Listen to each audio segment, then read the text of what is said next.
안녕하세요 여러분, 캐나다맘입니다. 오늘은 제가 캐나다의 학교 음악 수업에 대해서 이야기를 하고 싶은데요.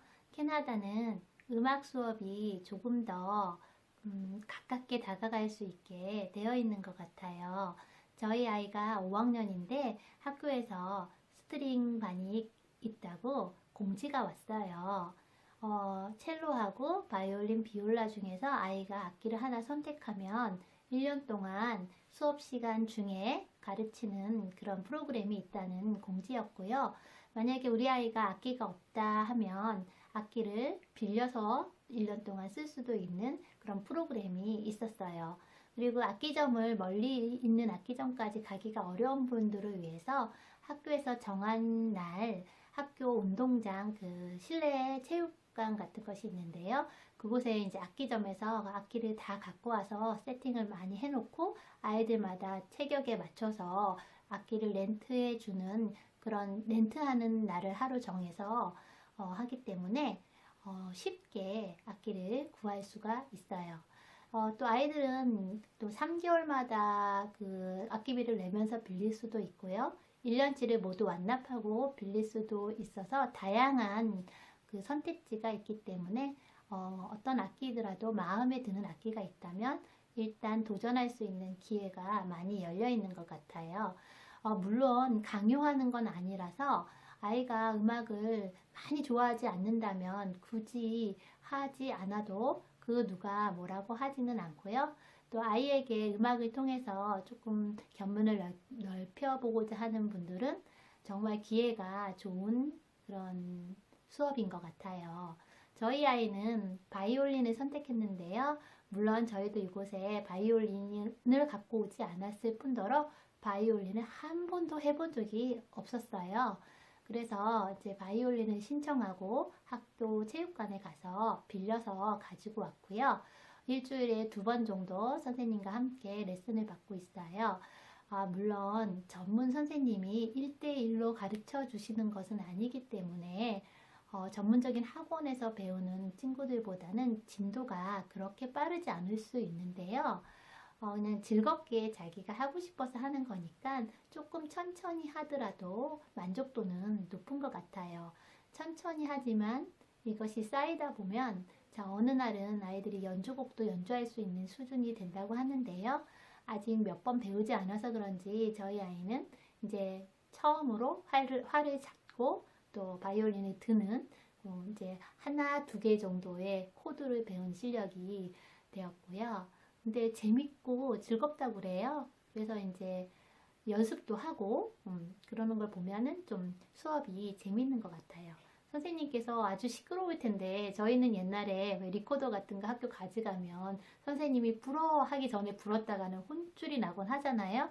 근데 얼마나 다른 악기를 그 많은 아이들이 갖고 있는데 끼익끼익대고 뭐 깽깽대고 시끄럽지 않겠어요? 그런데 선생님께서 정말 아무런 제재도 없으시고 격려를 많이 해주시면서 재밌게 수업을 한다고 그래요. 그래서 우리 아이는 바이올린이 생각보다 재밌어. 빨리 배우고 싶어. 이렇게 얘기를 하더라고요. 그리고 우리 큰아이는 중학교에 가자마자 중학교는 이제 전문적으로 오케스트라반이 있고 또 밴드부가 따로 있어요. 밴드부에는 여러 가지 악기가 있는데 본인이 하고 싶은 악기를 처음에 선택해서 똑같이 그것도 이제 악기를 빌릴 수가 있어요. 근데 저는 처음에 왔을 때 어떤 이런 빌리는 시스템이라든지 이런 거를 잘 몰랐어서 그냥 한국에서 하던 플룻을 갖고 왔었거든요.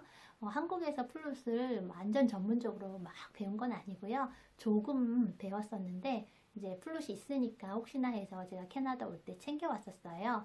그래서 그 플룻을 갖고 이제 밴드부에 가입을 했는데 처음 시작하는 친구들이 대부분 초보라서 플룻을 이제 처음 만져보는 아이들이 굉장히 대부분이었고 다른 악기들도 마찬가지로 처음 만지는 친구들이 많았기 때문에 시작하는 거에 있어서 뭐 아이가 뭐 주눅이 들거나 이런 거는 전혀 없었다고 하고요.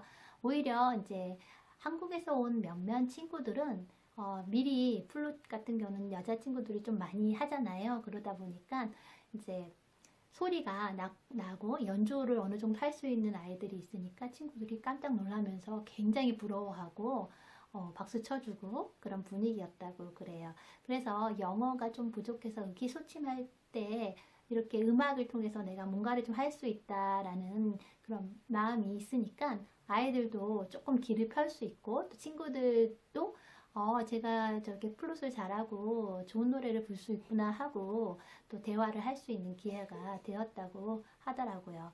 그래서 1년 동안 그 플룻을 배우면서 중간중간에 또 학부모님을 초청해서 음악회를 또 열고는 하는데요. 음악회에 가서 보니까 이제 아이들 음악 선생님께서 많은 이제 연주곡들을 학년별로 단체로 이렇게 하시는데 뭐 좋은 노래도 있고 뭐 잘하는 것도 있고 뭐 조금 약간 부족한 음악 소리도 있긴 한데 모두가 즐거워하고 뭐 한 명의 이렇게 솔로나 이런 것은 없었고요. 그냥 다 같이 연주하는 그런 분위기였고 또 저녁 때쯤에 편안한 차림으로 이렇게 학교에 오셔서 다 뭐 할머니도 오시고 할아버지도 오시고 엄마 아빠도 오시고 가족들이 다 모여서 즐겁게 이런 행사를 하는 걸 보니까 좀 가족적인 느낌이 들었어요. 또 우리 아이들 학교는 여기 대부분이 그렇겠지만 한 학교당 그렇게 학생 수가 많지는 않아요. 그래서 초등학교는 뭐 200명에서 400명 정도의 사이의 아이들이 이렇게 형성돼 있고 중학교 같은 경우는 450명 정도 이렇게 한 학교에 있다고 해요. 그러니까 저희 아이가 1학년부터 6학년까지 다녔던 한국의 초등학교에 비해서 규모가 상당히 작아요. 조그만한 거죠. 그래서 선생님께서도 여러 번 마주치다 보면 이름도 자연스럽게 익히시고 불러주시고 그래서 조금 선생님과 친근감이라고 할까요?